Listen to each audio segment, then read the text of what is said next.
അഭിവന്യരായ സയ്യിദ് സീദി കോയ തങ്ങൾ,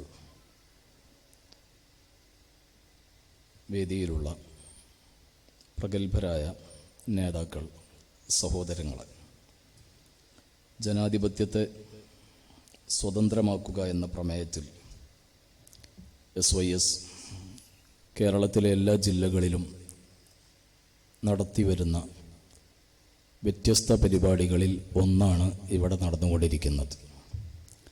സമരസ്മൃതി എന്ന പേരിൽ വളരെ ശ്രദ്ധേയമായ ഈ ഒരു പരിപാടിയിൽ വെളിയങ്കോട് ഉമർ ഖാളി റഹ്മത്തുള്ളാഹി അലൈഹി അവരുടെ ഓർമ്മകൾ പങ്കുവെച്ചുകൊണ്ടാണ് ഇവിടെ വേദി ഒരുക്കപ്പെട്ടിട്ടുള്ളത്.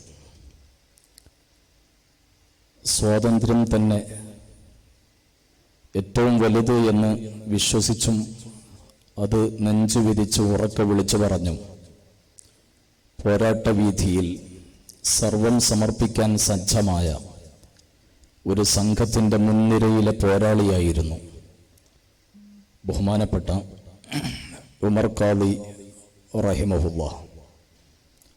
വെളിയങ്കോട് ഉമർ ഖാളി തങ്ങളെപ്പറ്റി പറയുമ്പോൾ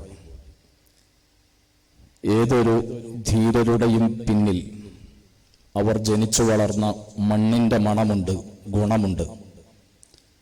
അവരുടെ സാഹചര്യങ്ങളുടെയും പൈതൃകങ്ങളുടെയും പിൻബലമുണ്ട്, വിശ്വാസത്തിൻ്റെ ശക്തിയുമുണ്ട്.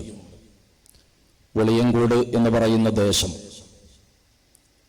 പാരമ്പര്യമായി പൂർവീകരാൽ സുഹൃതമായ ഒരു മണ്ണാണ്.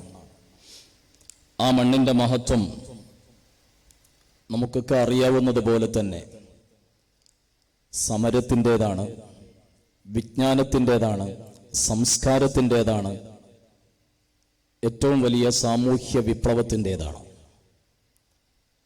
ഈ വലിയ ഗുണങ്ങൾ സമ്മേളിച്ച മണ്ണിലാണ് വെളിയങ്കോട് ഉമർ ഖാളി തങ്ങളുടെ ജനനം നടക്കുന്നത്. വെളിയങ്കോട് കടൽ പ്രദേശമായിരുന്നു. അതിനു മാറ്റം വന്ന് വെളിയങ്കോട് ഗ്രാമത്തിൻ്റെ സൗന്ദര്യത്തിലേക്ക് നടന്നെടുക്കുകയും കേരളത്തിലെ ഇസ്ലാമിക ആഗമനത്തിൻ്റെ ചരിത്രത്തിൻ്റെ തുടക്കങ്ങളിൽ ഇടം പിടിക്കുകയും ചെയ്തു എന്നുള്ളത് വലിയൊരു ചരിത്ര സത്യമാണ്.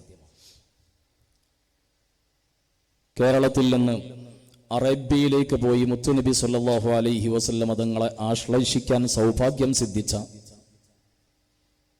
ബാണപ്പെരുമാളിൻ്റെ വലിയ ചരിത്രം നമ്മുടെ കേരളത്തിലെ ഇസ്ലാമിക തുടക്കത്തിൻ്റെ വായനയിൽ നമുക്ക് കണ്ടെത്താൻ സാധിക്കും. ഞാൻ ആ വിഷയങ്ങളിലേക്ക് വിശാലമായി കടന്നു ചെല്ലുന്നില്ല. മഹാനായ സഹ്റുദ്ദീൻ ബിൻ തഖിയുദ്ദീൻ എന്നവരുടെ നേതൃത്വത്തിൽ സിലോണിലെ ആദമ്മല ലക്ഷ്യം വെച്ച് പോയിരുന്ന സംഘം കൊടുങ്ങല്ലൂരിൽ ഇടത്താവളമാക്കി തുടർന്നുള്ള സംഭവങ്ങൾ നമ്മളൊക്കെ വായിക്കുന്നതാണ്. അതിൻ്റെ തുടർച്ചയായിട്ടാണ് കേരളത്തിൽ ഇസ്ലാമിൻ്റെ വെളിച്ചം വരുന്നത്. അതെങ്ങനെ കേരളത്തിൻ്റെ തീരപ്രദേശങ്ങളെ തഴുകി തലോടിക്കൊണ്ടാണ് ഇസ്ലാമിൻ്റെ പ്രകാശം ഈ കേരളത്തിലേക്ക് വരുന്നത്. അതിൽ വളരെ പ്രധാനപ്പെട്ട ഒരു ഭാഗമാണ് പൊന്നാനിയും വെളിയങ്കോടും ചാലിയവും താനൂരും പരപ്പനങ്ങാടിയും ഇങ്ങനെ തുടങ്ങിയിട്ടുള്ള തീരപ്രദേശങ്ങൾ. കൊടുങ്ങല്ലൂരിൽ നിന്ന് കാസർഗോഡ് വരെ നീണ്ടു നിൽക്കുന്ന വിശാലമായ സ്ഥലങ്ങൾ ആ ചരിത്രത്തിൻ്റെ ഭാഗമായി നമുക്ക് മനസ്സിലാക്കാൻ സാധിക്കും. ഞാൻ പറയട്ടെ, ഈ വെളിയങ്കോട് എന്ന് പറയുന്ന പ്രദേശം മഹാനായ ഉമർ ഖാളിയുടെ ജന്മം കൊണ്ടും കർമ്മം കൊണ്ടും എല്ലാം ധന്യമായ മണ്ണാണ്. ഒരുപാട് പണ്ഡിതന്മാർ, പൂർവികരായ നിരവധി മഹത്തുക്കളുടെ ഗുരുവര്യരായിരുന്ന തട്ടാങ്ങര കുട്ടിയാമ്മ മുസ്ലിയാർ അടക്കമുള്ള ഒരുപാട് മഹാരഥന്മാരുടെ ജന്മം കൊണ്ട് ധന്യമായ വെളിയങ്കോട് ദേശം, ഇവിടെയാണ് ഇന്ത്യ രാജ്യത്തിൻ്റെ സ്വാതന്ത്ര്യ സമര ചരിത്രത്തിലെ അപൂർവമായ ഒരു ഗ്രാമീണ വിപ്ലവത്തിൻ്റെ കഥകൾ പറയാനുള്ളത്. ഗാന്ധിജിയുടെ നികുതി നിഷേധ പ്രസ്ഥാനം അല്ലെങ്കിൽ നിസ്സഹകരണ പ്രസ്ഥാനം ആരംഭിക്കുന്നതിൻ്റെയും പതിറ്റാണ്ട് മുമ്പ് സ്വാതന്ത്ര്യ സമരത്തിൽ ചരിത്രത്തിൽ ആദ്യമായി ഇന്ത്യയുടെ ഒരു ഗ്രാമത്തിൽ നിന്ന് ഉയർന്നു വന്ന ഒരു സമരമായിരുന്നു നികുതി നിഷേധം. അത് ഉമർ ഖാദിയായിരുന്നു അതിൻ്റെ തുടക്കക്കാരൻ. ആ ഉമർ ഖാദി എങ്ങനെയാണ് വളർന്നു വന്നത്? ഉമർ ഖാദിയെ അനുസ്മരിക്കുമ്പോൾ സ്വാതന്ത്ര്യ സമര ചരിത്രത്തിന്റെ വലിയ കഥകളുണ്ട്. മുസ്ലിം ഉമ്മത്തിനെ സംബന്ധിച്ചിടത്തോളം അവരുടെ വിശ്വാസത്തിന്റെയും പ്രവാചക പ്രണയത്തിന്റെയും കഥകളുണ്ട്. കറാമത്തിന്റെ ഒരുപാട് ചരിത്രങ്ങളുണ്ട്. വൈജ്ഞാനിക മുന്നേറ്റത്തിന്റെയും കഥകളുണ്ട്. ആരെയും ഭയക്കാത്ത ശൂരതയുടെയും ധീരതയുടെയും വലിയ ചരിത്രമുണ്ട്. ആ മഹാനായ ഉമർ ഖാദി തങ്ങൾ അവരുടെ താഴ്വേര് നമ്മൾ പരിശോധിക്കുമ്പോൾ ചാലിയവുമായി ബന്ധപ്പെട്ട് കിടക്കുകയാണ്. ചാലിയത്ത് മഹാനായ അവിടുത്തെ ആദ്യത്തെ ഖാദിയായിരുന്ന ഷെയ്ഖ് സൈനുദ്ദീൻ ബിൻ മുഹമ്മദ് ബിൻ മാലിക് റഹിമഹുമുല്ലാഹ്, അവരുടെ സതീർത്ഥ്യരായിരുന്ന അവരുടെ കൂടെയുണ്ടായിരുന്ന ആളായിരുന്നു ഹസനു താബിഈ റളിയല്ലാഹു അൻഹു. ഈ ഹസനു താബിഈ വലിയ ചരിത്രങ്ങളുള്ള മഹാനാണ്. ഉമർ ഖാദി തങ്ങളുടെ കുടുംബത്തിന്റെ താഴ്വേര് നമ്മൾ അന്വേഷിക്കുമ്പോൾ അത് കേരളത്തിലേക്ക് കടന്നു വന്ന സ്വഹാബികളിലേക്ക് ചെന്നെത്തുന്നതായി ചരിത്രകാരന്മാർ പഠിപ്പിക്കുന്നുണ്ട്. ഈ ഹസനു താബിഈ എന്നവർ കേരളത്തിലെ ഈ തീരപ്രദേശങ്ങൾ, പ്രത്യേകിച്ച് ചാലിയം, പൊന്നാനി, പറവണ്ണ, കൂട്ടായി, പരപ്പനങ്ങാടി അടക്കമുള്ള ഭാഗങ്ങളിൽ ഇസ്ലാമിക പ്രബോധനം നടത്തി. അവരുടെ പ്രബോധനത്തിന്റെ ഫലമായിട്ടായിരുന്നു ഈ തീരപ്രദേശങ്ങളിൽ ആയിരക്കണക്കിന് ആളുകൾ ഇസ്ലാമിലേക്ക് കടന്നു വന്നത്. ചരിത്രം അങ്ങനെയാണ് നമ്മളോട് പറഞ്ഞു തരുന്നത്.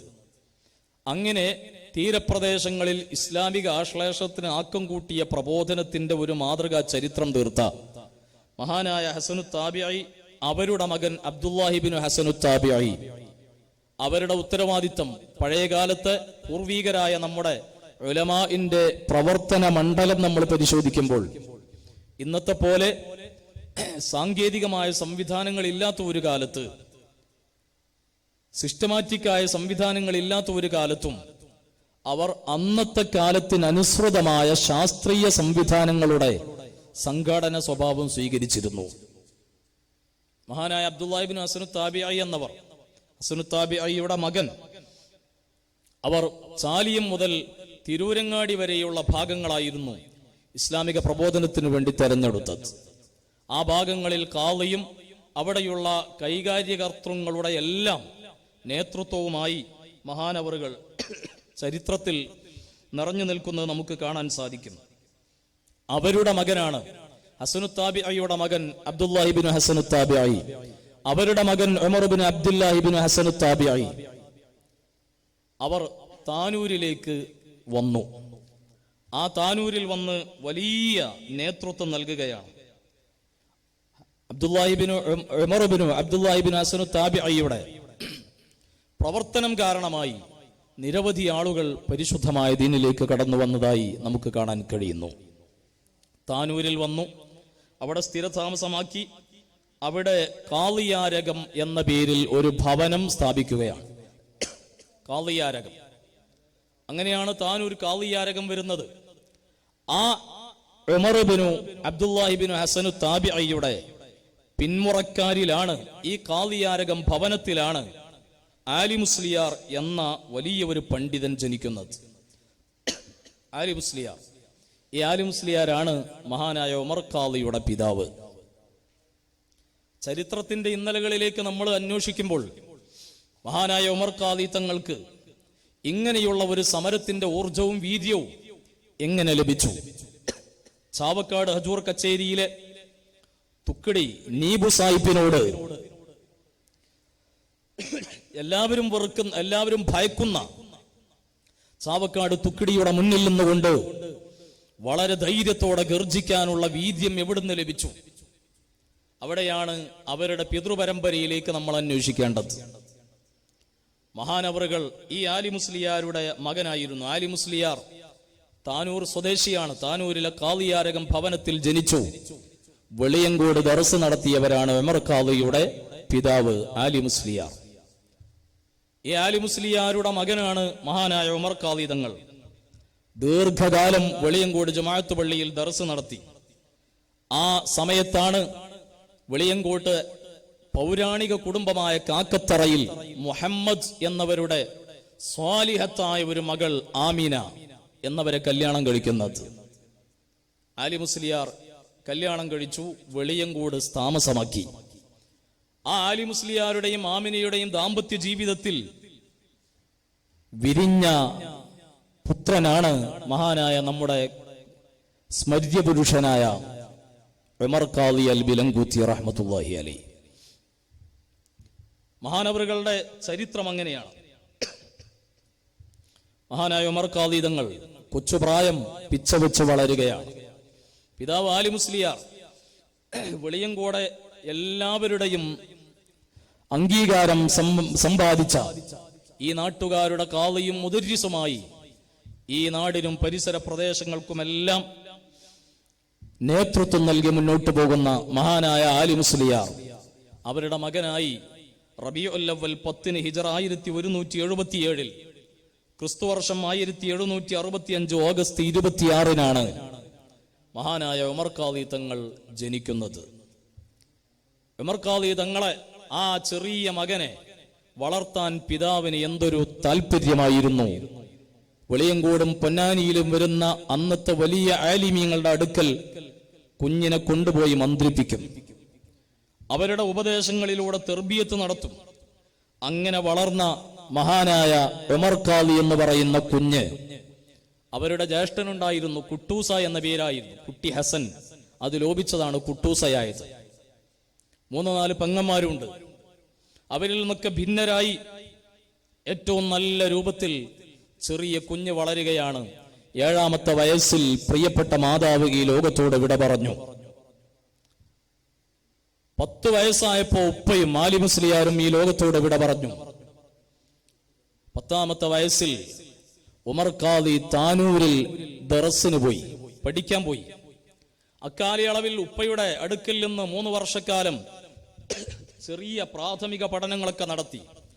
തജ്വീദ്, ഖിറാഅത്തിന്റെ നാനാവശങ്ങൾ, അനിവാര്യമായും പഠിച്ചിരിക്കേണ്ട പ്രാഥമിക കാര്യങ്ങളൊക്കെ പിതാവിൽ നിന്ന് പഠിച്ചു. ആദ്യത്തെ ഗുരുവര്യർ ഉപ്പ തന്നെയായിരുന്നു ഉമർ ഖാദി തങ്ങൾക്ക്. 10ാമത്തെ വയസ്സിൽ താനൂരിൽ പോയി. താനൂരിൽ അന്ന് ദർസ് നടത്തിയിരുന്നത് തുന്നം വീട്ടിൽ അഹമ്മദ് മഖ്ദൂം എന്നവരായിരുന്നു. അവരുടെ ദർസിൽ 3 വർഷക്കാലം കഴിച്ചുകൂട്ടി. അക്കാലയളവിലാണ് മഹാനവറുകൾ പരപ്പനങ്ങാടിയിൽ ഔക്കോയ മുസ്ലിയാരുമായി സൗഹൃദം സ്ഥാപിക്കുന്നത്. താനൂരിൽ ഉമർ ഖാദി തങ്ങളുടെ സതീർത്ഥ്യരായിരുന്നു പരപ്പനങ്ങാടിയിൽ ഔക്കോയ മുസ്ലിയാർ, മമ്പുറം തങ്ങളുടെ പ്രധാനപ്പെട്ട മുരീദ്. ഔക്കോയ മുസ്ലിയാരുമായി നല്ല ചങ്ങാത്തമായി. അങ്ങനെ 3 വർഷം അവിടെ കഴിച്ചുകൂട്ടി. 14ാമത്തെ വയസ്സിൽ പൊന്നാനിയിലേക്ക് വരുന്നു. പൊന്നാനിയിൽ എന്ന മുദരിസായിട്ടുള്ളത് മമ്മിക്കുട്ടി ഖാദിയാണ്. മമ്മിക്കുട്ടി ഖാദിയുടെ അടുക്കൽ ദർസിൽ അഡ്മിഷൻ ലഭിക്കണമെങ്കിൽ കുറെ ഇന്റർവ്യൂ അന്ന് നടക്കണം, കുറെ പരീക്ഷണങ്ങളുണ്ട്. മമ്മിക്കുട്ടി ഖാദി പൊന്നാനിയിലെ ഏറ്റവും വലിയ ദർസായി പ്രശോഭിച്ചു തിളങ്ങുന്ന ഒരു കാലഘട്ടം. മമ്മിക്കുട്ടിയെ ഖാദിയെ പറ്റി ഞാൻ പറയേണ്ടതില്ല. വലിയ മഹാൻ, ഒരുപാട് കറാമത്തുകളുള്ള വലിയ സൂഫിയായ, വലിയ വിലായത്തിന്റെ ഉടമയായ മമ്മിക്കുട്ടി ഖാദി അവരുടെ ദർസിൽ സീറ്റ് കിട്ടാൻ വേണ്ടി ഉമർ ഖാദി തങ്ങൾ വന്നു. ഒരുപാട് ചോദ്യങ്ങൾ, നഹ്വ്, സർഫ് അടക്കമുള്ള കാര്യങ്ങളിൽ നിന്ന് ഒരുപാട് ചോദ്യങ്ങൾ ചോദിച്ചു. ആ ചോദ്യങ്ങളിലൊക്കെ ഒരു പ്രയാസവുമില്ലാതെ ഉമർ ഖാദി തങ്ങൾ ഉത്തരം കൊടുത്തു. അങ്ങനെ ദർസിൽ സീറ്റ് ലഭിച്ചു. പൊന്നാനി ദർസിലും മഹാനായ ഉമർ ഖാദിയുടെ കൂടെ മമ്മിക്കുട്ടി ഖാദി ഔക്കോയ മുസ്ലിയാരുണ്ടായിരുന്നു. ഈ ദർസ് പഠന കാലത്താണ് മഹാനായ ഉമർ ഖാദി തങ്ങൾ വൈജ്ഞാനിക രംഗത്ത് വലിയ ഒരു നായകത്വത്തിലേക്ക് വരുന്നത്. മമ്മിക്കുട്ടി ഖാദി തന്റെ ശിഷ്യനെ വേണ്ട വിധം പോറ്റി വളർത്തി. തന്റെ പിൻഗാമിയെ കാണുകയായിരുന്നു മമ്മിക്കുട്ടി ഖാദി ഉമർ ഖാദിയിലൂടെ. അങ്ങനെ ഖുതുബ നടത്താൻ, തർക്കങ്ങൾക്ക് പരിഹാരം കാണാൻ, വിഷയങ്ങളിൽ രമ്യത കാണാൻ എല്ലാം പല സ്ഥലങ്ങളിലേക്കും മമ്മിക്കുട്ടി ഖാദിയുടെ സ്ഥാനത്ത് ഉമർ ഖാദിയെ തന്റെ പ്രിയപ്പെട്ട ശിഷ്യനെ പറഞ്ഞു വിടുമായിരുന്നു. മഹാനായ ഉമർ ഖാദി തങ്ങളുടെ ഹൃദയത്തിന്റെ ഉള്ളിൽ വല്ലാതെ ദാഹിച്ചു ആഗ്രഹിച്ചുകൊണ്ടിരുന്ന ഒരു സ്വപ്നമായിരുന്നു തന്റെ പ്രിയപ്പെട്ട ഗുരുവര്യരുടെ മമ്മിക്കുട്ടി ഖാദിയുടെ വഴിയിലേക്ക് പ്രവേശിക്കണം, തസവ്വുഫിന്റെ വഴിയിലേക്ക് പ്രവേശിക്കണം. പലപ്പോഴായി ആവശ്യപ്പെട്ടപ്പോൾ പലപ്പോഴും ഉസ്താദ് അവറുകൾ അതിന് അനുകൂലമായ പ്രതികരണമായിരുന്നില്ല. ഒരിക്കൽ രാത്രി ഇശാ നിസ്കാരം കഴിഞ്ഞ് മമ്മിക്കുട്ടി ഖാദി വീട്ടിലേക്ക് പോകുന്ന നേരത്ത് മഹാനായ ഉമർ ഖാദി പ്രിയപ്പെട്ട ശിഷ്യൻ ഉസ്താദിന്റെ കൂടെ കൂടി വീട്ടിലെത്തി. മമ്മിക്കുട്ടി ഖാദിയുടെ വീട്ടിലെത്തിയപ്പോഴും ആവശ്യപ്പെട്ടു. മമ്മിക്കുട്ടി ഖാദി പറഞ്ഞു, നീ അവിടെ നിൽക്ക്, ഞാൻ അകത്തു പോയിട്ട് വരാമെന്ന് പറഞ്ഞു. ഉസ്താദ് അവറുകൾ അകത്തേക്ക് പോയി, കാണാനില്ല, ഉസ്താദിനെ പുറത്തേക്ക് കാണാനില്ല. നീ അവിടെ നിൽക്ക്, ഞാൻ അകത്തു പോയി വരാമെന്നല്ലേ പറഞ്ഞത്. അങ്ങനെ ആ നിൽപ്പ് ദീർഘനേരമായി. രാത്രി ഇരുട്ടി, അർദ്ധരാത്രിയും പിന്നിട്ടു. ഉമർ ഖാദി തങ്ങൾ ആ നിൽക്കുകയാണ്. ഉസ്താദ് പറഞ്ഞു, നീ അവിടെ നിൽക്ക്, ഞാൻ പോയിട്ട് വരാമെന്നാണ്. ദീർഘനേരം നിൽക്കുകയാണ്. ആ നിൽപ്പ് നീണ്ടു. സുബഹയുടെ സമയമായി തുടങ്ങി.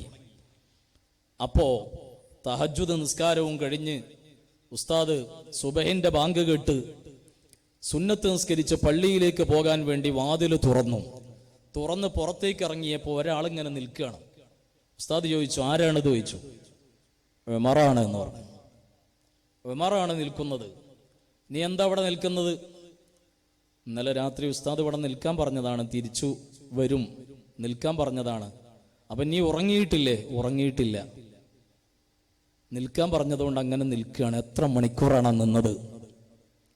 അതൊരു പരീക്ഷണമായിരുന്നു. ആ സമയത്ത് ഗുരുവര്യരായ മമ്മിക്കുട്ടി ഖാദി പ്രിയപ്പെട്ട ശിഷ്യൻ ഉമറിനോട് പറഞ്ഞു, എന്റെ എല്ലാ പരീക്ഷണങ്ങളിലും നീ വിജയിച്ചിരിക്കുന്നു. ആ സുബഹിന്റെ നേരത്തു കിട്ടിയ വെളിച്ചമായിരുന്നു ഉമർ ഖാദി റഹിമഹുല്ലാ അവരുടെ ജീവിതത്തിലെ ഏറ്റവും പ്രധാനപ്പെട്ട മുന്നേറ്റത്തിന്റെ തുടക്കം. സഹോദരങ്ങളെ, ഞാൻ പറഞ്ഞു വരുന്നത് ഒരു പോരാളിയും ഒരു വലിയ ചരിത്ര നായകനും പിറവിയെടുക്കുന്നതിന്റെ നാൾവഴികളെ സംബന്ധിച്ചാണ്.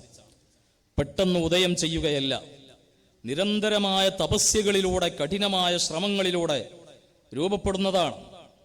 മഹാനവറുകൾ ഉസ്താദിൽ നിന്ന് എല്ലാം സമ്പാദിച്ചു. പൊന്നാനിയിലാണല്ലോ പഠിച്ചു വളർന്നത്. മഹാനായ മമ്മിക്കുട്ടി ഖാദി റഹിമഹുല്ലാ അവരുടെ ആ വലിയ തെർബിയത്തും ആ വീര്യവും ഈമാനും എല്ലാം സമ്പാദിച്ചു മുന്നോട്ട് പോയി. ഉമർ ഖാദി തങ്ങൾ ആ ദർസിൽ പഠിക്കുന്ന കാലത്താണ് കവിതയുടെ ലോകത്തേക്ക് പ്രവേശിക്കുന്നത്. ഉമർ ഖാദി തങ്ങളെപ്പറ്റി പറയുമ്പോൾ ഒരുപാട് കാര്യങ്ങൾ നമുക്ക് ഓർത്തെടുക്കാനുണ്ട്. കാര്യഗൗരവ പ്രധാനമായ സമരവരികളുണ്ട്, മസ്അല സംബന്ധമായ ബൈത്തുകളുണ്ട്, നർമ്മം കലർന്ന ചിന്തകളുണ്ട്. എല്ലാം സമ്മേളിച്ച കവിതാ ശകലങ്ങളുടെ ഒരു മഹാരാജാവായിരുന്നു മഹാനായ ഉമറുൽ ബിലങ്കൂത്തി റഹ്മത്തുള്ളാഹി അലൈഹി. വളരെ ചെറുപ്പത്തിൽ പഠിക്കുന്ന കാലത്ത് തന്നെ ഉമർ ഖാദി തങ്ങൾ അവരുടെ ചിന്തയെ, അവരുടെ ആലോചനയെ നമുക്ക് കാണാൻ സാധിക്കും. താനൂരിൽ പഠിക്കുന്ന കാലത്താണ്, അൽഫി ഓതിക്കൊണ്ടിരിക്കുമ്പോഴാണല്ലോ ഔക്കോയ മുസ്ലിയാരും ഉമർ ഖാദി തങ്ങളും. ഉമർ ഖാദി തങ്ങൾ ഔക്കോയ മുസ്ലിയാർക്ക് ചെറിയൊരു ഉസ്താദും സഹപാഠിയും കൂടിയാണ്. എന്നാൽ ഒരിക്കൽ അൽഫിയുടെ സബുക്കിന് ഔക്കോയ മുസ്ലിയാരില്ലാത്ത ഒരു ദർസാണ്. അപ്പൊ അൽഫിയിലെ ബെയ്ത്ത് വന്നത് എന്ന ബെയ്ത്ത. അപ്പോ മഹാനായ ഉമർ ഖാദി തങ്ങള് ചെറിയ കുട്ടിയാണ്, അൽഫി ഓതാണ്. അതിന് പാരഡി അപ്പൊ തന്നെ ചൊല്ലി, ഔക്കോയ ഇല്ലാ വ ഇലയ്യ ഹത്ത. ഇത് അവരുടെ ഒരു ചെറിയ തുടക്കമായിരുന്നു. നമുക്കറിയാം, പിന്നെ മുഹല്ലലാത്തിന്റെ, മുഹറമാത്തിന്റെ കുറേ ബൈത്തുകൾ രസകരമായി അവതരിപ്പിക്കുന്നു. മഹാനവറുകളുടെ ബൈത്തുകളുടെ ഒരു ലോകം നമുക്ക് കാണാൻ സാധിക്കും. പിന്നെ വെറ്റില മുറുക്കലിന്റെ രൂപം, ഇങ്ങനെ തുടങ്ങി ഓരോ കാര്യങ്ങളും എല്ലാം വിശദീകരിക്കുന്നില്ല, അതല്ലല്ലോ നമ്മുടെ വിഷയം.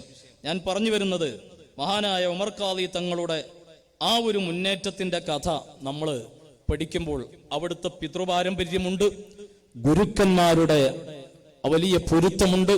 ഇങ്ങനെ ഒരുപാട് കാര്യങ്ങൾ സമ്മേളിച്ചു മഹാനായ ഉമർ ഖാദി തങ്ങൾ അങ്ങനെ മുന്നോട്ട് വരികയാണ്. മമ്മിക്കുട്ടി ഖാദി ലോകത്തോട് വിട പറഞ്ഞു. അതിനുശേഷം മഹാനവറുകൾ ഉമർ ഖാദി തങ്ങൾ വെളിയങ്കോട്ടെ ഖാദിയായി, മുദരിസായി, ഈ പരിസര പ്രദേശങ്ങളിലെ ഒരുപാട് സ്ഥലങ്ങളിലെ മേൽഖാദിയായി, പൊന്നാനിയുമായിട്ടുള്ള അഭേദ്യമായ ഒരു അറ്റാച്ച്മെന്റ്. പൊന്നാനി തഹരീലിന്റെ മണ്ണാണ്. തഹരീൽ അഹ്ലിൽ ഈമാൻ അലാ ജിഹാദി അബദത്തി സുൽബാൻ എന്ന കൃതി രചിച്ചുകൊണ്ട് പോർച്ചുഗീസിനെതിരെ സമര പോരാട്ടത്തിന്റെ പടച്ചട്ടയണയണമെന്ന് വിശ്വാസികളെ ബോധിപ്പിച്ച മഹാനായ ഷെയ്ഖ് സൈനുദ്ദീൻ മഖ്ദൂം അൽ കബീർ അവരുടെ മണ്ണാണല്ലോ പൊന്നാനി. ആ പൊന്നാനിയുടെ മണൽത്തരികളിൽ നിന്ന് വീര്യം സ്വീകരിച്ചുകൊണ്ടാണ് ഉമർ ഖാദിയുടെ ജൈത്രയാത്ര ഉള്ളത്. അതുകൊണ്ട് തന്നെ ഉമർ ഖാദി തങ്ങളിൽ ആരോടും കൂശാത്ത വലിയ ഒരു ആത്മധൈര്യത്തിന്റെയും വീര്യത്തിന്റെയും ജീവിത ചലനങ്ങൾ കാണാൻ പറ്റും. വെളിയങ്കോട് മുദരിസായി, ഖാദിയായി മുന്നോട്ട് പോയിക്കൊണ്ടിരിക്കുകയാണ്. ഇവിടെയുള്ള ജനങ്ങൾ ഒന്നടങ്കം ഉമർ ഖാദിയെ സ്വീകരിക്കുന്നു. എന്തൊരു കാഴ്ചയാണ്, മനോഹരമായ കാഴ്ച. വെളിയങ്കോട് ജമാഅത്ത് പള്ളി കേന്ദ്രീകരിച്ച് ഈ പരിസര പ്രദേശങ്ങളിലെ മുഴുവൻ ജനങ്ങളും ആ നേതൃത്വത്തെ അംഗീകരിച്ച് മുന്നോട്ട് പോകുന്നു. അക്കാലയളവിൽ മമ്പുറന്തങ്ങളുമായി വലിയ ബന്ധം സ്ഥാപിച്ചു. മമ്പുറന്തങ്ങളടുത്തൊക്കെ ഉമർ ഖാദി തങ്ങൾ ആദ്യം പോകുന്ന ചരിത്രമുണ്ട്, ഞാനത് പറയുന്നില്ല.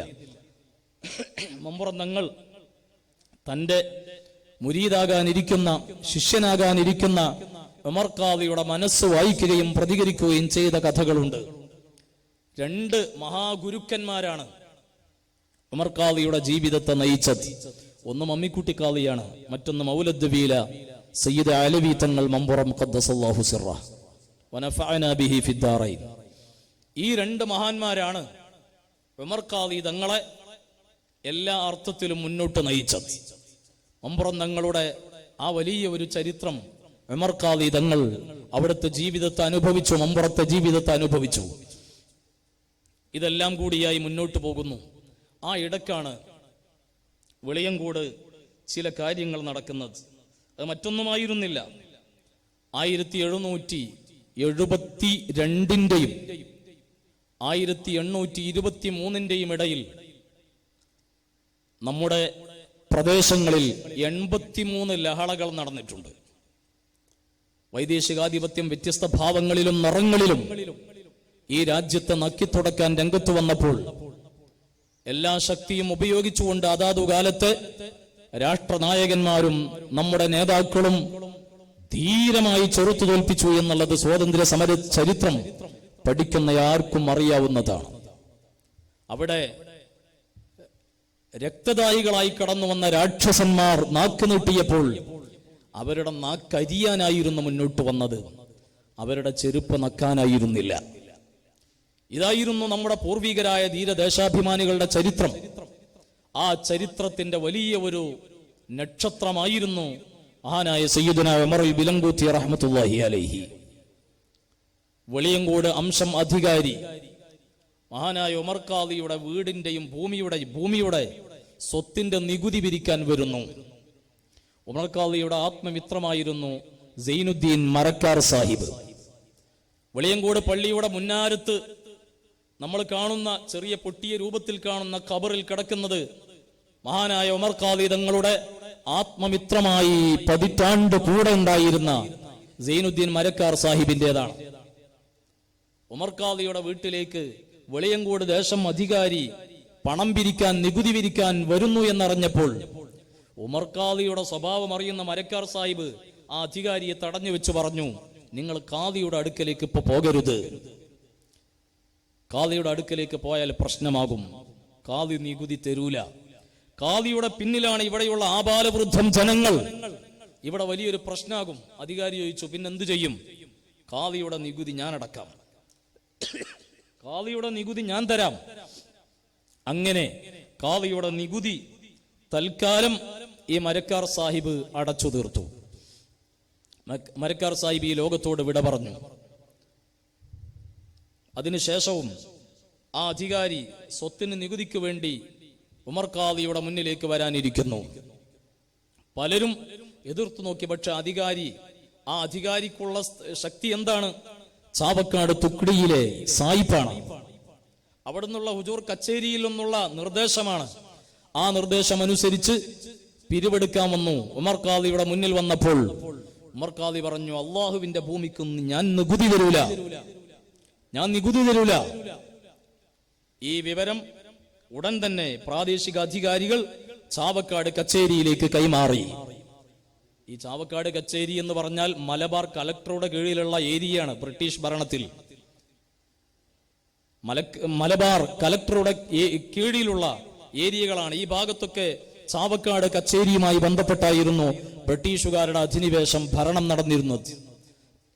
ഉമർ ഖാദി ഈ വിവരം പറഞ്ഞു എന്നറിഞ്ഞപ്പോൾ ചാവക്കാട് കച്ചേരിയിൽ നിന്ന് നിർദ്ദേശം വന്നു, ആ ഉമർ മുസ്ലിയാരെ ഹാജരാക്കണം, ചാവക്കാട് കച്ചേരിയിൽ ഹാജരാക്കണം. അങ്ങനെ മഹാനായ ഉമർ ഖാദിയെ പിടികൂടാൻ വേണ്ടി 2-3 പോലീസുകാർ വന്നു നോക്കിയപ്പോൾ ഉമർ ഖാദി തങ്ങൾ നമ്മുടെ തൊട്ടടുത്ത പള്ളിയിൽ നിസ്കരിക്കുകയായിരുന്നു. രാവിലെ ളുഹ നിസ്കരിക്കുകയാണ്. ഇവിടെ തൊട്ടടുത്തുള്ള പള്ളി ഏതാണ്? പള്ളി നമ്മളെ പഴയ പള്ളി ഉണ്ടല്ലോ, കോടഞ്ചേരി പള്ളിയിൽ ളുഹ നിസ്കരിക്കുകയാണ്. അവിടെ പോയി ഉമർ ഖാദി വളരെ സിമ്പിളായി, ജനങ്ങളൊക്കെ ഇങ്ങനെ അത്ഭുതപ്പെടുകയാണ്, ഉമർ ഖാദിയെ പിടിച്ചുകൊണ്ടുപോകാൻ വന്നതാണ്. ഉമർ ഖാദി വന്ന പോലീസുകാരുടെ ചന്ദ്ര വന്നത്, കച്ചേരിയിൽ ഹാജരാകണം, നിങ്ങളെ നീബു സാഹിബ് ചോദിക്കുന്നുണ്ട്, അവരുടെ മുന്നിൽ ഹാജരാകണം. എന്തിനാണ്? നിങ്ങൾ നികുതി കൊടുക്കൂല എന്ന് പറഞ്ഞിക്കണം. അപ്പോഴും ഉമർ ഖാദി തങ്ങൾ പറഞ്ഞു, അള്ളാഹുവിന്റെ ഭൂമിക്ക് ഞാൻ നികുതി കെട്ടൂല, നിങ്ങൾ വരണം, വന്നേ പറ്റൂ. അവര് കൊണ്ടുപോകാൻ ശ്രമിച്ചപ്പോ മഹാനവറുകൾ മഞ്ചൽ വിളിച്ചു വരുത്തിച്ചു. മഞ്ചലിലാണ് ഉമർ ഖാദി തങ്ങളൊന്ന് യാത്ര ചെയ്യുക. മഞ്ചൽ എന്നാൽ അറിയാം, നമ്മുടെ പൂർവികരായ വലിയ മഹാന്മാരൊക്കെ ശംസുൽ ഉലമ ഖുത്ബി ഉസ്താദ് സ്ഥിരമായി മഞ്ചലിലായിരുന്നു യാത്ര ചെയ്തിരുന്നത്. അങ്ങനെ മഞ്ചൽ വിളിച്ചു വരുത്തി ജനങ്ങളോടൊക്കെ പിരിഞ്ഞു പോകാൻ പറഞ്ഞു. അങ്ങനെ ചാവക്കാട് ഹുജൂർ കച്ചേരിയിലേക്ക് പോകുന്നു. കച്ചേരിയിലെത്തി എല്ലാവരും, അവിടെയും ജനങ്ങൾ കൂടി. ഉമർ ഖാദി കൂടുന്നിടത്തൊക്കെ ജനങ്ങൾ തടിച്ചുകൂടാണ്. ചാവക്കാട് കച്ചേരിയിലെത്തിയപ്പോ ഉമർ ഖാദി തങ്ങളുടെ കൂടെയുള്ള ജനങ്ങളെ കണ്ട് പോലീസുകാർ അവരോട് മാറാൻ പറഞ്ഞപ്പോ ആരും മാറുന്നില്ല. ഉമർ ഖാദി തങ്ങൾ തന്നെ പറഞ്ഞു, നിങ്ങൾ പിരിഞ്ഞു പോകണം, എല്ലാവരും പിരിഞ്ഞു പോകണം, എനിക്കൊരു കുഴപ്പമുണ്ടാവില്ല. അങ്ങനെ അവിടെ കാത്തി നിൽക്കുകയാണ്. ആരെ? നീബു സാഹിബിനെ കാത്തു നിൽക്കുന്നു. ഉമർ ഖാദി ഉടൻ തന്നെ പോലീസുകാരനോട് ചോദിച്ചു, എവിടെടോ സാഹിബ്, ഇവിടെ ഉണ്ടോ? ആ ചോദ്യം കേട്ടിട്ട് തന്നെ പോലീസുകാർ തരിച്ചു പോയിന്ന. കാരണം ഒരു ബഹുമാനം ഇല്ലാതെയാണ് ചോദിക്കുന്നത്. അതിന് നീബു സാഹിബ് കയറി വന്നു, കടന്നു വന്നു, ഉമർ ഖാദിയുടെ മുന്നിലേക്ക് കടന്നു വന്നു. നീബു സാഹിബിന്റെ ചോദ്യം, നിങ്ങളാണോ ഉമർ മുസ്ലിയാർ? അതെ, ഞാനാണ് ഉമർ മുസ്ലിയാർ. നിങ്ങളും നികുതി അടക്കൂലേ? ഞാൻ നികുതി അടക്കില്ല, ഞാൻ നികുതി തരില്ല, ഇത് എന്റെ മണ്ണാണ്, എന്റെ രാജ്യമാണ്. നിങ്ങൾ അധിനിവേശം നടത്തി വന്നവരാണ്. ടിപ്പു സുൽത്താനെ ക്രൂരമായി കൊലപ്പെടുത്തിയ നിങ്ങൾക്ക്, കൊച്ചിയിലെയും അറക്കൽ സാമൂതിരി രാജസ്വരൂപങ്ങളെ നിഷ്ഠൂരമായി ഇല്ലാതെയാക്കിയ അധിനിവേശ ശക്തികളാണ് നിങ്ങൾ. നിങ്ങൾക്ക് ഞാൻ നികുതി തരില്ല. ഇത് നിങ്ങളുടെ ഉറച്ച തീരുമാനമാണ്. അതെ, ഉറച്ച തീരുമാനമാണ്. എന്നാൽ നിങ്ങൾ അറസ്റ്റ് ചെയ്യും, ജയിലിലടക്കും. ഉമർ ഖാദി തങ്ങൾ പറഞ്ഞു, ജയിലിലടച്ചോളൂ, എനിക്ക് കുഴപ്പമൊന്നുമില്ല. മഹാനായ ഉമർ ഖാദിയുടെ ശൗര്യത്തിന്റെ മുന്നിൽ നീബു സാഹിബ് ഒന്ന് വിറച്ചു എന്ന് മാത്രമല്ല, ആ സമയത്ത് ഉമർ ഖാദി തങ്ങൾ നീബു സാഹിബിന്റെ മുഖത്തേക്ക് ആ അധിനിവേശത്തെ വളരെ വികൃതമാക്കുന്ന രൂപത്തിൽ, അവരോട് വെറുപ്പ് പ്രകടിപ്പിക്കുന്ന രൂപത്തിൽ ഉമർ ഖാദി തങ്ങൾ നീബു സാഹിബ് എന്ന ഹുജൂർ കച്ചേരിയിലുള്ള തുക്കിടിയുടെ മുഖത്തേക്ക് കാർക്കിച്ചു തുപ്പി എന്ന് ചരിത്രം പഠിപ്പിക്കുന്നു. പക്ഷെ അദ്ദേഹത്തിന് അപ്പൊ പ്രതികരിക്കാൻ കഴിഞ്ഞില്ല. ജീവിതത്തിൽ ആദ്യമാണ് ഒരാൾ തന്നോട് ഇങ്ങനെ ചെയ്യുന്നത്. അത് അദ്ദേഹത്തിന്റെ ജാള്യത വല്ലാതെ ഉണ്ടായി, ഇളിഭ്യനായി. അദ്ദേഹം തൊട്ടടുത്തുള്ള പോലീസുകാരോട് സ്വകാര്യമായിട്ട് പറഞ്ഞത്, ഈ വിവരം നിങ്ങൾ പുറത്താരോടും പറയരുത് കേട്ടോ എന്നാണ്. പുറത്താരോടും പറയരുത് എന്നായിരുന്നു. തന്നെ പിടിക്കാൻ വന്ന പോലീസുകാരന്റെ മുഖത്തേക്ക് 2 കൊടുത്തു. ആ പോലീസുകാരൻ ഞൊടിയിടയിൽ അവിടെ ബോധം കെട്ടു വീണു എന്ന ചരിത്രം. ആരുടെ മുന്നിലും മുട്ടുമടക്കാത്ത ധൈര്യം ഉമർ ഖാദിയിൽ നമുക്ക് കാണാൻ കഴിയും. അങ്ങനെ ജയിലിൽ അടക്കപ്പെട്ടു. ബ്രിട്ടീഷുകാരന്റെ ആ ഒരു അധീശത്വത്തിന്റെ മുന്നിൽ ഒരിക്കലും മുട്ടുമടക്കൂല. അഭിമാനിയായി നെഞ്ചു വിരിച്ചു നിന്ന് ശബ്ദിച്ച മഹാനായ ഉമർ ഖാദി ജയിലിലേക്ക് കൊണ്ടുപോകപ്പെട്ടു. ജയിലിൽ കാൽച്ചങ്ങലയൊന്നും വെച്ചിട്ടില്ല, കൈച്ചങ്ങലയും വെച്ചിട്ടില്ല, ആമം വെച്ചിട്ടില്ല. ജയിലിലേക്ക് കടത്തപ്പെട്ടു. 2 പാറാവുകാരായ പോലീസുകാരെ തുക്കിടി അവിടെ നിർത്തി. ആ പോലീസുകാർ മഹാനായ ഉമർ ഖാദിക്ക് കാവല് നിൽക്കുക. ജയിൽ അടച്ചുപൂട്ടിയിട്ടുണ്ട്. പുറത്തുനിന്ന് പൂട്ടിട്ട് ഭദ്രമായി പൂട്ടി 2 പോലീസുകാർ പുറത്ത്. ഇടയ്ക്ക് ഉമർ ഖാദി തങ്ങൾ ചോദിച്ചു, കുറച്ച് വെള്ളം കിട്ടുമോ വുളൂ ചെയ്യാൻ? വെള്ളം കൊണ്ടുപോയി കൊടുത്തു. ബ്രിട്ടീഷുകാരുടെ ഭക്ഷണം കൊണ്ടുവന്നപ്പോൾ എനിക്ക് നിങ്ങളുടെ ഭക്ഷണം വേണ്ട, ഒരു ആനുകൂല്യം വേണ്ട. അവിടെയുള്ള ഒരു മുസ്ലിം പ്രമാണിയുടെ വീട്ടിൽ നിന്ന് ഭക്ഷണം വരുത്തിച്ചു. രാത്രി വെള്ളം വാങ്ങി വുളൂ എടുത്ത് നിസ്കരിച്ചു. അർദ്ധരാത്രി എഴുന്നേറ്റ് തഹജ്ജുദ് നിസ്കരിച്ചു. ഇത് പോലീസുകാർ കണ്ടിട്ടുണ്ട്. പക്ഷെ നേരം പുലർന്നപ്പോ ജയിലിൽ ഉമർ ഖാദിയെ കാണാനില്ല. ചാവക്കാട് ജയിലിൽ നിന്ന് അപ്രത്യക്ഷമായിരിക്കുന്ന ഉമർ ഖാദി. നേരം വെളുത്ത് പാറാവുകാരായ 2 പോലീസുകാർ നോക്കുമ്പോ ഉമർ ഖാദിയെ, ജയിൽ പുള്ളിയെ കാണാനില്ല. അവർ തുക്കിടിയുടെ മുന്നിൽ പോയി വിവരം പറഞ്ഞു. അദ്ദേഹം ക്ഷോഭിച്ചു. പോലീസുകാരോട് വളരെ ശക്തമായ രൂപത്തിൽ ആക്ഷേപിച്ചു. നോക്കുമ്പോ പൂട്ടിന് ഒരു കുഴപ്പമില്ല, പുറത്തുനിന്ന് പൂട്ടിക്കിടക്കുകയാണ്. പിന്നെ എങ്ങനെ പോയി? ഉമർ ഖാദി എങ്ങനെ രക്ഷപ്പെട്ടു? പൂട്ടിനൊരു കുഴപ്പമില്ല. പോലീസുകാർ പോലും അന്താളിച്ചു പോയി. അവരുടെ ഉള്ളിൽ ചെറിയൊരു പേടി കടന്നുകൂടി. ഉടൻ തന്നെ വെളിയങ്കോട്ടേക്ക് പോലീസുകാരെ വിട്ടു. വെളിയങ്കോട് കാക്കത്തറ വീട്ടിലേക്ക് പോയി. പോലീസ് വലയം ചെയ്തു. ഉമർ ഖാദിയെ തപ്പുകയാണ്. ആ സമയത്ത് കോടഞ്ചേരി പള്ളിയിൽ ഉമർ ഖാദി തങ്ങൾ വീണ്ടും എത്തിയിട്ടുണ്ട്. കോടഞ്ചേരി പള്ളിയിൽ ഉമർ ഖാദി തന്റെ പ്രിയപ്പെട്ട കൂട്ടുകാരനെ വിളിച്ചിട്ട് പറയാണ്, പോലീസുകാരോട് അവിടെ തപ്പണ്ട, ഞാൻ കോടഞ്ചേരി പള്ളിയിലുണ്ട്, ഇങ്ങോട്ട് വരാൻ പറഞ്ഞോളൂ, ഇങ്ങോട്ട് വരാൻ പറഞ്ഞോളൂ. അപ്പോഴേക്ക് നീബു സാഹിബ് കോഴിക്കോട് കലക്ടറുടെ മുന്നിലേക്ക് വിവരം കൊടുത്തു.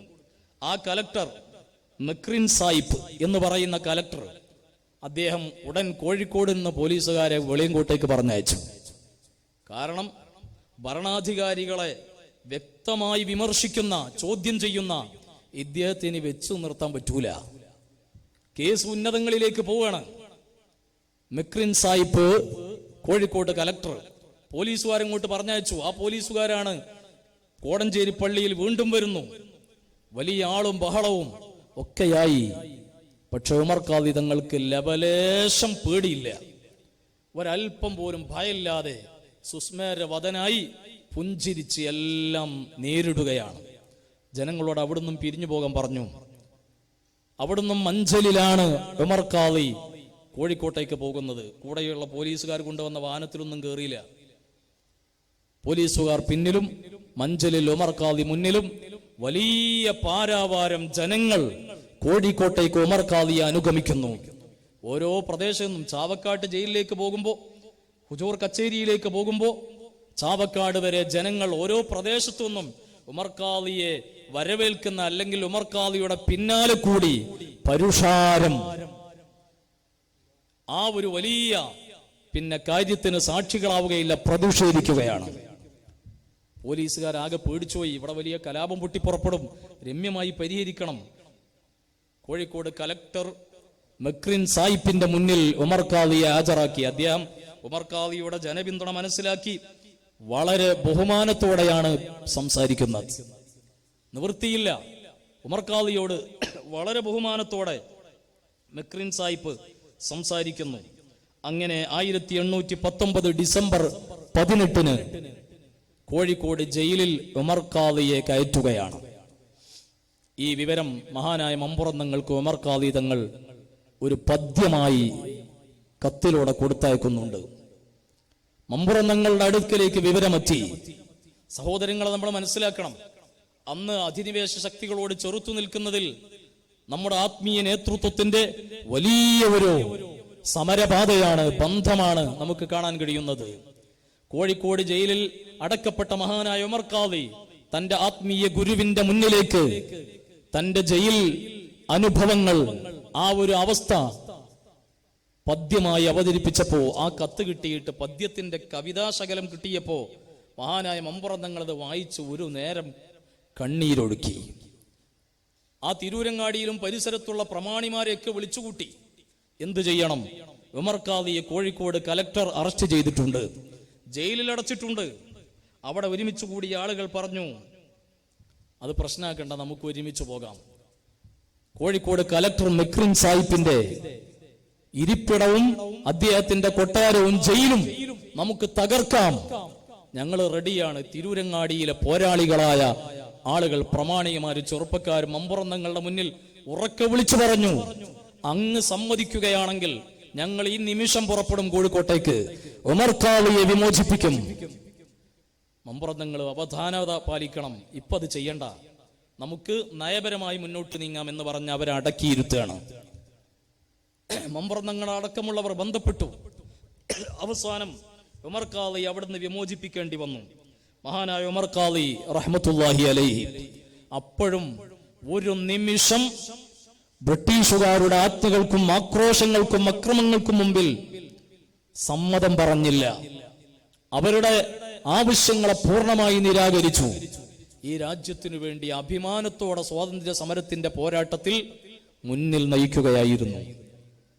അതും കഴിഞ്ഞ് 1919 നിസ്സഹകരണ പ്രസ്ഥാനം, ഗാന്ധിജിയുടെ പ്രസ്ഥാനം ഈ രാജ്യത്ത് രൂപപ്പെടുന്നത്. ഗാന്ധിജിയുടെ നിസ്സഹകരണ പ്രസ്ഥാനവും നികുതി നിഷേധ പ്രസ്ഥാനവും ഈ സമര വഴികളൊക്കെ രൂപപ്പെടുന്നതിന്റെ പതിറ്റാണ്ടുകൾക്ക് മുമ്പ് ഇന്ത്യയിലെ ഒരു ഗ്രാമത്തിൽ നിന്ന് രൂപപ്പെട്ട നികുതി നിഷേധ സമരത്തിന്റെ നായകരായിരുന്നു മഹാനായ വെളിയങ്കോട് ഉമർ ഖാദി റഹ്മത്തുള്ളാഹി അലൈഹി. സഹോദരങ്ങളെ, ഞാൻ അവസാനിപ്പിക്കുന്നു. ഈ മഹത്തായ പോരാട്ടം നമുക്ക് വലിയ ഊർജം പകരണം. മഹാനായ ഉമർ ഖാദി തങ്ങൾ അവർ ആർജിച്ചത് മഖ്ദൂം തങ്ങളുടെ സമരപാരമ്പര്യമാണ്. മമ്പുറങ്ങളിൽ നിന്ന് ലഭിച്ച ആത്മീയമായ ഗുരുത്വമായിരുന്നു. മമ്മിക്കുട്ടി ഖാദിയിൽ നിന്ന് ലഭിച്ച വൈജ്ഞാനികമായ വെളിച്ചമായിരുന്നു. ആ ഒരു നല്ല കാര്യങ്ങളുടെ പിൻബലത്തിൽ അധിനിവേശ ശക്തികളെ ഞെട്ടിപ്പിക്കാനും വിറപ്പിക്കാനും അവരെ മുട്ടുമടക്കാനും മഹാനായ ഉമർ ഖാദി തങ്ങൾക്ക് കഴിഞ്ഞുവെങ്കിൽ തീർച്ചയാണ് ഉമർ ഖാദിയുടെ പാദം പതിഞ്ഞ പോരാട്ടത്തിന്റെ മണ്ണിൽ ചവിട്ടി നമുക്കും അഭിമാനത്തോടെ ഉറക്കെ പറയാൻ കഴിയണം, ഈ മഹത്തായ മണ്ണിന്റെ ശുദ്ധവായു സ്വാതന്ത്ര്യം, ഇവിടെയുള്ള ജനാധിപത്യ സംസ്കാരം, ഈ മതേതരത്വത്തിൽ അധിഷ്ഠിതമായ ഇന്ത്യ രാജ്യത്തിന്റെ പവിത്രത ഉയർത്തിപ്പിടിക്കാൻ നമ്മൾ ഓരോരുത്തരും പ്രതിജ്ഞാബദ്ധരായിരിക്കും. ഉമർ ഖാദി എന്ന് പറയുന്ന ധീരപുരുഷന്റെ ചരിത്രങ്ങൾ നമ്മൾ ഓർക്കുമ്പോൾ ആ മഹാനവറുകൾ കാണിച്ച പോരാട്ടത്തിന്റെയും സമരത്തിന്റെയും അത്യുജ്വലങ്ങളായ വഴികളെ നാം അനുസ്മരിക്കുന്നതോടൊപ്പം തന്നെ മഹാനവറുകൾ കാണിച്ച പ്രവാചക പ്രണയത്തിന്റെ മാർഗങ്ങളുമുണ്ട്. മഹാനവറുകൾ ഈ ലോകത്തോട് വിട പറയുന്നത് നമുക്കൊക്കെ അറിയാവുന്നതുപോലെ 1854 ഹിജറ വർഷം റമദാൻ 21 മഹാനവറുകൾക്ക് തറാവിയ നിസ്കാരത്തിനിടയിൽ ഒരു പ്രയാസം അനുഭവപ്പെടുന്നു. നിസ്കാരം മതിയാക്കി പുറത്തുപോയി ഛർദിക്കുന്നു. 3 മാസം അങ്ങനെ രോഗത്തിന്റെ പ്രയാസത്തിലായി. ദുൽഹിജ്ജ 23 ഒരു വ്യാഴാഴ്ച രാത്രിയാണ് മഹാനവറുകൾ ഈ ലോകത്തോട് വിട പറയുന്നത്. മഹാനായ ഉമർ ഖാദി തങ്ങളുടെ ആ വഫാത്തിന്റെ സന്ദർഭം ചരിത്രകാരന്മാർ രേഖപ്പെടുത്തുന്നുണ്ട്. നേരത്തെ ഒരുങ്ങി തയ്യാറായി മണവാളൻ മണിയറയിലേക്ക് പോകുന്ന സന്തോഷത്തിന്റെ ആ ഒരു മുഹൂർത്തം പോലെ സുസ്മേരവദനായി മലക്കുൽ മൗത്തിനെ സ്വീകരിക്കാൻ കാത്തിരുന്ന് മറ്റുള്ളവരോടെല്ലാം പറയേണ്ടതെല്ലാം പറഞ്ഞ് പുഞ്ചിരിക്കുന്ന മുഖത്തോടെ വ്യാഴാഴ്ച രാത്രി ലോകത്തോട് വിട പറഞ്ഞു വെള്ളിയാഴ്ച മറവ് ചെയ്യപ്പെട്ടു. വെളിയങ്കോട് ജുമാഅത്ത് പള്ളിയുടെ മുന്നാരത്ത് നേരത്തെ ഒരുക്കി വെച്ച ഖബറിൽ. സഹോദരങ്ങളെ, നമുക്കറിയാം, ഈ ഒരു ചരിത്രം നമ്മൾ മനസ്സിലാക്കണം. അവിടെയാണ് മഹാനായ മരക്കാർ സാഹിബിന്റെ ഖബറുള്ള. ഞാൻ നേരത്തെ സൂചിപ്പിച്ചുവല്ലോ, കോഴിക്കോട് ജയിലിലേക്ക് കൊണ്ടുപോകുന്ന സമയത്ത് ജുമാഅത്ത് പള്ളിയിൽ നിന്ന് തഹിയ്യത്ത് നിസ്കരിച്ചുകൊണ്ടാണ് ഇറങ്ങുന്നത്. വെളിയങ്കോട് ജുമാഅത്ത് പള്ളിയിൽ നിന്ന് അവിടെയുണ്ടായ വലിയ അത്ഭുതങ്ങളൊക്കെ ചരിത്രത്തിൽ നമുക്ക് കാണാൻ സാധിക്കും. മരക്കാർ സാഹിബിനോട് ഖബർ തട്ടിയിട്ട് യാത്ര ചോദിച്ച ഏറ്റവും അനർഘമായ രംഗങ്ങൾ ചരിത്രം അടയാളപ്പെടുത്തുന്നുണ്ട്. ഞാൻ അതൊന്നും വിശദീകരിക്കുന്നില്ല. മഹാനായ ഉമർ ഖാദി തങ്ങളുടെ ആ മഹത്തായ ജീവിതത്തിന്റെ വഴിയിലേക്ക് സഹോദരങ്ങളെ നമുക്ക് നടന്നെടുക്കാൻ കഴിയണം. ഈ വെളിയങ്കോട് എന്ന് പറയുന്ന പ്രദേശം അധിനിവേശ പോരാട്ടത്തിന്റെ ചരിത്രം ഉറങ്ങുന്ന, ആ ചരിത്രം താലോലിക്കുന്ന സമരമണ്ണാണ്. ആ മണ്ണിൽ അധിനിവേശ സംസ്കാരങ്ങളെ പിഴുതെറിയാനുള്ള ദാർഢ്യതയാണ്, ആ ഒരു തീരുമാനമാണ്, ഉറച്ച നിലപാടാണ് പുതിയ തലമുറക്ക് അനിവാര്യമായും ഉണ്ടായിരിക്കേണ്ടത്. പൗരാണികമായ കാക്കത്തറ തറവാട്ടിന്റെ മുറ്റത്ത് പിച്ചവെച്ച് വളർന്ന് താനൂരിന്റെ ആത്മീയമായ ഗൃഹാന്തരീക്ഷത്തിൽ നിന്ന് ആവോളം അനുഭവിച്ച് മമ്പുറത്തെ ഏറ്റവും വലിയ ആത്മീയതയുടെ തണൽ പറ്റി മമ്മിക്കുട്ടി ഖാദിയുടെ വൈജ്ഞാനിക ശോഭയിൽ തഴച്ചു വളർന്ന മഹാനായ ഉമർ ഖാദി തങ്ങളുടെ ആ മഹനീയമായ ചരിത്രഗാഥകളിൽ യാ അക്രമൽ ഖുറമ അടക്കമുള്ള ബൈത്തുകളുടെ ഇതിഹാസ ലോകമുണ്ട്. ഉമർ ഖാദി തങ്ങൾ ഏറ്റവും വലിയൊരു മുദരിസാണ്, വലിയൊരു പണ്ഡിതനാണ്, വലിയാണ്, സൂഫിയാണ്, സമര പോരാളിയാണ്, വലിയ ഒരു ആശിഖാണ്. മലബാറിന്റെ മണ്ണിൽ പ്രവാചക പ്രണയത്തിന്റെ പാഠങ്ങൾ ഈ ലോകത്തിനു സമ്മാനിച്ച അതുല്യമായ പ്രവാചക പ്രണയത്തിന്റെ പ്രതീകമായ മഹാനായ സയ്യിദുന ഉമർ ബിലങ്കൂറ്റി റഹ്മത്തുള്ളാഹി അലൈഹി, അവർ പ്രവാചക പ്രണയം പറയുകയായിരുന്നില്ല, ജീവിക്കുകയായിരുന്നു. അധരങ്ങളിലൂടെ ഒഴുകുന്ന വാക്കുകൾ മാത്രമായിരുന്നില്ല, ആത്മാവിനെ ആലിംഗനം ചെയ്ത പ്രണയത്തിന്റെ ചുടുചോരയായിരുന്നു, കണ്ണീരായി അവിടുന്ന് ഒഴുകിയതെന്ന് നമുക്കൊക്കെ അറിയാം. യർജുൽ അത്വാഅ അലൽ ബുകാഇ ബിബാബികും വദ്ദംഉ മിൻ ഐനൈഹി സാല സജീമാ സ്വല്ലൽ ഇലാഹു അല ബിനി അബ്ദില്ലാഹി ലി ഖുലുഖൻ ബിനസ്സുല്ലാഹി കാന അളീമാ സ്വല്ലൽ ഇലാഹു ബൈത്ത്. മലബാറിലെ വീടകങ്ങളെ ധന്യമാക്കിയ ആത്മീയ പ്രഭയാണ് സ്വല്ലൽ ഇലാഹു ബൈത്ത്. മുത്തുനബിയുടെ മുറ്റത്ത് പോയി കണ്ണീർ വാർത്ത് റൗളയുടെ വാതിൽ തുറക്കാൻ കരഞ്ഞു പൊട്ടിക്കരഞ്ഞ് ചുറ്റിലുമുള്ള ആയിരങ്ങളെ കരയിപ്പിച്ച് ആ റൗളയുടെ അടക്കപ്പെട്ട കവാടങ്ങൾ പ്രണയത്തിന്റെ ശക്തി കൊണ്ട് തുറക്കാൻ മാത്രം പര്യാപ്തമായ പ്രണയകാവ്യം രചിച്ച് മദീനയെ സ്തബ്ധിപ്പിച്ച സയ്യിദുന ഉമർ ബിലങ്കൂത്തി റഹ്മത്തുള്ളാഹി അലൈഹി, അല്ലാഹു അവിടുത്തെ മദദ് നമുക്കൊക്കെ നൽകി അനുഗ്രഹിക്കുമാറാവട്ടെ. മാ ജഫ്ഫ ദംഉൻ സാല മിൻ ഐനൈഹി ലകിന്നഹു യജ്രി അലൽ ഖദ്ദൈനി. മഹാനവറുകൾ ഹൃദയം തട്ടിപ്പറയുകയാണ്, മിൻ ഹുബ്ബി ഖൽബി സയ്യിദുൽ കൗനൈനി ഹയ്യം വമൈതൻ ഫിത്തുറാബി റമീമാ സല്ലു അലൈഹി വസല്ലിമു തസ്ലീമാ. മിൻ ഹുബ്ബി ഖൽബി സയ്യിദുൽ കൗനൈൻ, എന്റെ ഹൃദയത്തിന്റെ അകതാരിൽ ഞാൻ ആറ്റുനോറ്റ് കൊണ്ടു നടന്ന പ്രവാചക പ്രണയം, ഓ നബിയെ, അങ്ങയോടുള്ള തുല്യതയില്ലാത്ത അദമ്യമായ പ്രണയമാണ് വരികളായി കെട്ടഴിഞ്ഞു വീണുകൊണ്ടിരിക്കുന്നത്. മഹാനവറുകൾ പറയാണ്, മിൻ ഹുബ്ബി ഖൽബി സയ്യിദുൽ കൗനൈൻ ഹയ്യം വമൈതൻ ഫിത്തുറാബി റമീമാ. ഉമർ ഖാദിയെ സ്വാതന്ത്ര്യ സമര പോരാളി മാത്രമായി ചുരുട്ടിക്കൂട്ടുന്ന പുത്തൻവാദികൾ പക്ഷേ ഉമർ ഖാദിയുടെ ഈ വലിയ പ്രവാചക പ്രണയത്തിന്റെ വഴിയിലേക്ക് നടക്കുന്നില്ല എന്നുള്ളത് ദുഃഖകരമാണ്. വിശ്വാസികളെ സംബന്ധിച്ചിടത്തോളം ഉമർ ഖാദി തങ്ങൾ കേവലം ഒരു സ്വാതന്ത്ര്യ സമര പോരാളി മാത്രമല്ല, വലിയ ഒരു പണ്ഡിതനാണ്, വലിയ ഒരു വലിയാണ്. പ്രവാചക പ്രണയം എങ്ങനെയായിരിക്കണമെന്ന് മദീനയിൽ ചെന്ന് ലോകത്തെ പഠിപ്പിച്ചു കൊടുത്ത ആശിഖുർ റസൂലാണ്. അള്ളാഹു അവിടുത്തെ മദദും പൊരുത്തമൊക്കെ നമുക്കെല്ലാവർക്കും നൽകി അനുഗ്രഹിക്കുമാറാവട്ടെ എന്ന് ദുആ ചെയ്ത് ഞാൻ എൻ്റെ സംസാരം അവസാനിപ്പിക്കുന്നു. അസ്സലാമു അലൈക്കും വറഹ്മത്തുള്ളാഹി വബറകാതുഹു.